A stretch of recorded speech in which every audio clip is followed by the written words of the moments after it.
So, hello aspirants, welcome to Dr. Sunil Sinerji IAS Circle Kharad. So, aspirants, आज हम जो बहुत ही important topic discuss करने वाले हैं कि जो हमारा बैंकिंग का एग्ज़ाम है, एसएससी का एग्ज़ाम है और स्टेट लेवल पे पुलिस के एग्ज़ाम है, पुलिस कांस्टेबल पंजाब, हिमाचल या पटवारी के एग्ज़ाम है, तो उसमें इंग्लिश जो ग्रामर है वो बहुत ही इंपॉर्टेंट रोल प्ले करता है। और what I think questions are very very easy, but exactly हम लोगों को प्रॉब्लम कहाँ आती है, क्योंकि हमें इंग्लिश ग्रामर के रूल्स की नॉलेज नहीं होती। तो इसीलिए बहुत आसान से जो क्वेश्चन है एग्जाम में आने के बावजूद भी हम लोग गलत करके आ जाते हैं। और जो प्रैक्टिस है, मॉक टेस्ट हम नहीं देते हैं, एक दूसरा कारण ये भी है कि हम एग्ज़ाम में सक्सेस नहीं हो पाते हैं और क्वेश्चन हमसे या तो छूट जाते हैं या फिर हम गलत करके आ जाते हैं। तो ये जो एस्पिरेंट्स इंग्लिश की जो हमारी सीरीज़ है, इंग्लिश ग्रामर की जो सीरीज़ है, बेसिकली ये उन सारे एस्पिरेंट्स के लिए बहुत ही यूजफुल रहने वाली है जो पटवारी, जो पुलिस, जो एसएससी, बैंकिंग और बाकी स्टेट लेवल के जो एग्जाम्स हैं उनकी तैयारी कर रहे हैं। तो सबसे इम्पोर्टेंट जो कोई भी जब भी एस्पिरेंट्स हम किसी एग्जाम की तैयारी करते हैं तो हमारे लिए सबसे इम्पोर्टेंट क्या चीज़ बन जाती है कि वो उस पर्टिकुलर सब्जेक्ट का सिलेबस क्या है। क्योंकि अनटिल अनलेस आपको सिलेबस का पता नहीं होगा, सिलेबस की बहुत इन डेप्थ नॉलेज नहीं होगी, आप टारगेट की तरफ नहीं जा पाएंगे। इसलिए एस्पिरेंट्स, लेट अस स्टार्ट। जो हमारा सिलेबस है, इंग्लिश का क्या क्या सिलेबस रहता है, मोस्टली सारे जो एग्जाम्स हैं उसमें कॉमन सिलेबस जो है वो देखने को मिलता है। तो वो कौन कौन सा है एस्पिरेंट? सो पहला जो सबसे इंपॉर्टेंट है एग्जैक्टली हमारा वर्ब एंड टेंसेस। देखिए एस्पिरेंट्स, आपको सबसे पहले तो वर्ब और टेंसेस की नॉलेज होना बहुत जरूरी है। ये उन एस्पिरेंट्स के लिए भी इंपॉर्टेंट है जो खासकर इंग्लिश जो स्टूडेंट्स हैं वो बोल नहीं पाते हैं। They have some lack of confidence just because of English language. Okay, so ये आज के जो आने वाले टाइम में जो हमारी इंग्लिश ग्रामर की जो सीरीज है उन सारे स्टूडेंट्स, कॉलेज, यूनिवर्सिटी या स्कूल लेवल के स्टूडेंट्स के लिए भी बहुत ही इंपॉर्टेंट बन जाती है, जितनी कि हमारे कॉम्पिटिटिव एग्जाम्स के एस्पिरेंट्स के लिए है। सो सारे के सारे आप जो हैं इस ज़्यादा से ज़्यादा लोगों को, ज़्यादा से ज़्यादा स्टूडेंट्स को ये वीडियो हमारा जो है कॉन्टिन्यूसली शेयर करते रहें, ताकि दूर दराज में बैठा हुआ स्टूडेंट भी जो है अपनी जो नॉलेज है हमारे थ्रू बढ़ा सके।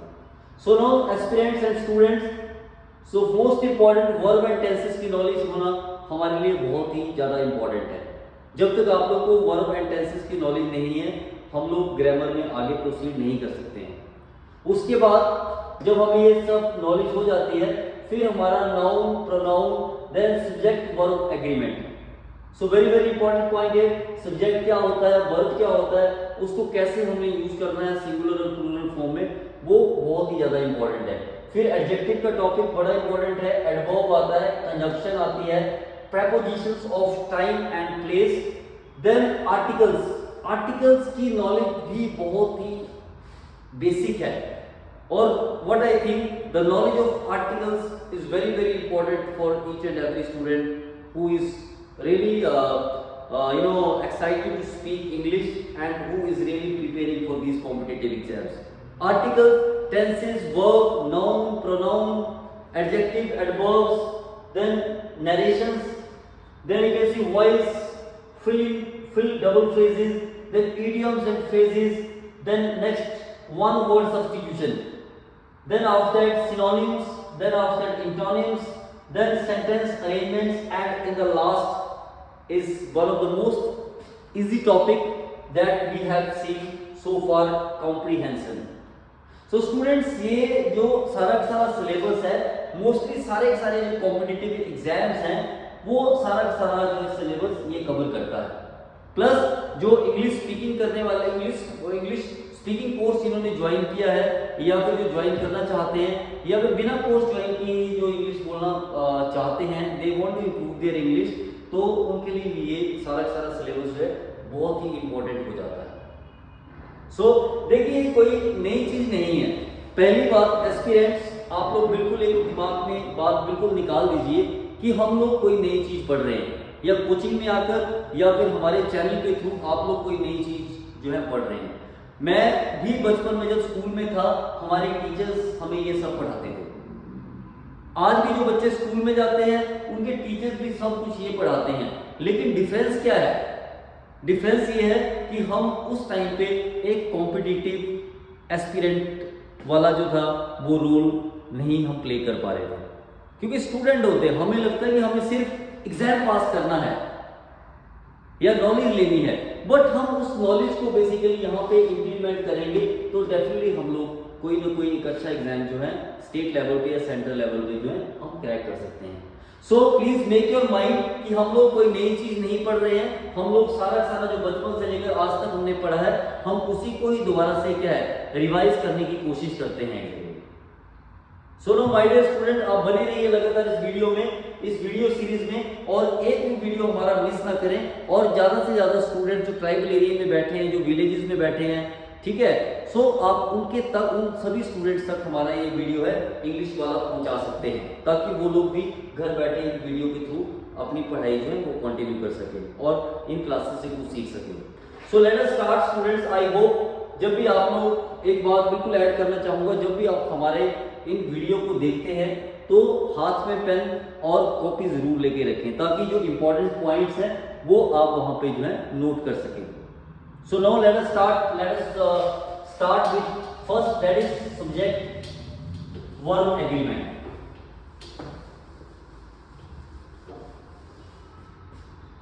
सो इंग्लिश ग्रामर में my dear aspirants, there are certain rules which we need to follow, and obviously if you will follow these rules, definitely you cannot make even a single mistake in the examination hall. So what are those rules? Very important. So we will try to learn, or we will try to know at least 2 or 3 rules today. Then after we will continuously working on these topics, and you will definitely get some updates on a regular basis. So what is rule number 1?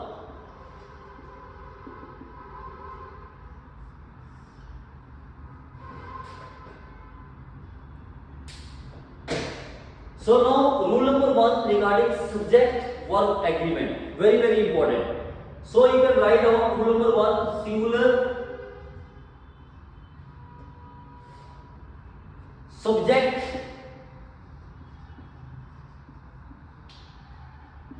must have singular verb. So rule number 1, my dear aspirant, singular subject must have singular verb, and plural subject must have plural verb.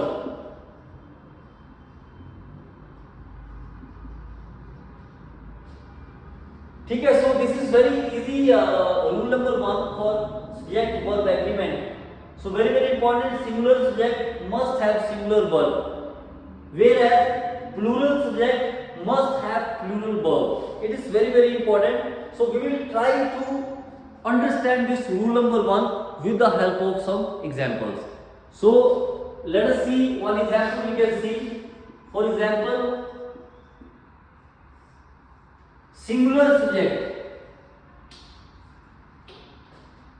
So students, singular subject you must write here she, he, it. All are singular, whereas we, they, you, all are plural. He, she, it, all are singular. We, they, you, all are plural. So now try to understand rule number 1 for subject verb agreement. What is this? Singular subject, मतलब singular subject is he, she, it. I will write here he, I will write here he. So as per this first statement, singular subject I have written he. Must have singular verb, must have singular verb. अब what is verb? Whatever we are doing, whatever actions we are doing, so that is called verb. अगर हिंदी में बात करें तो students आप लोग बिल्कुल ना घबराएं। आई नो कि काफ़ी सारे लोग जो है हिंदी माध्यम से होते हैं और वो इंग्लिश सीखना चाहते हैं, तो वर्ब का मतलब उनके लिए क्रिया होती है। जो कोई हम काम हम करते हैं वो क्रिया है, वो वर्ब है। So now try to understand these points very clearly. So singular subject आ गया हमारा he and must have singular verb. अब रूल के हिसाब से इसके साथ में क्या है, सिंगुलर वर्ब ही आना है, तो सिंगुलर वर्ब कोई भी लिख लीजिए, राइट। सो आई होप आप समझ रहे हैं कि बिल्कुल एग्जांपल सिंगुलर सब्जेक्ट हमारा ही आ गया एंड इसके साथ में we must use singular verb as per rule, तो ये राइट आ जाता है। राइट मतलब when we are writing something, हम कुछ लिख रहे, लिखना क्या क्रिया है, वर्ब है एग्जैक्टली। तो मेरा एस्पिरेंट्स, मेरा एक क्वेश्चन है, क्या ये मैंने सही लिखा है? आप लोग जैसे ही मेरा ये वीडियो देखेंगे तो आप कमेंट्स में जरूर लिखना, तभी मुझे पता लगेगा कि आप लोग मेरी जो टीचिंग है उसको अंडरस्टैंड कर पा रहे हैं या फिर नहीं अंडरस्टैंड कर पा रहे हैं। So my dear aspirant students, can you tell me whether I have written this right or it is wrong? He write, ये सही है या फिर गलत है? So students and aspirants, I just want to tell you one thing, ये मैंने गलत लिखा है, ये मैंने गलत लिखा है। एरर आइडेंटिफाई करना है हमने कि रूल तो मैंने बिल्कुल सही लिखा, रूल के हिसाब से क्या है, सिंगुलर सब्जेक्ट ही आ गया, सिंगुलर वर्ब हमारा राइट आ गया, रूल के हिसाब से मैंने बिल्कुल सही लिखा है। But I just want to add one thing here, जो हमारा एरर है वो हमने एरर स्पॉट करना है इंग्लिश में। तो क्या है, ये गलत है। क्यों? क्योंकि प्रेजेंट टेंस क्या बोलता है एग्जैक्टली कि अगर ही शी इट सिंगुलर है तो हमें एस और ईएस का यूज करना पड़ता है एज पर रूल। सो अगर मैं इसको एस नहीं यूज किया गलत है, अगर मैं if I am using S फिर ये बिल्कुल सही है। So what is the correct sentence that you must remember here?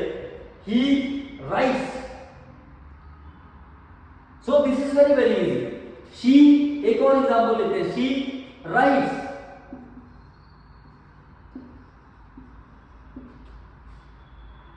Similarly, second rule, plural subject must have plural verb.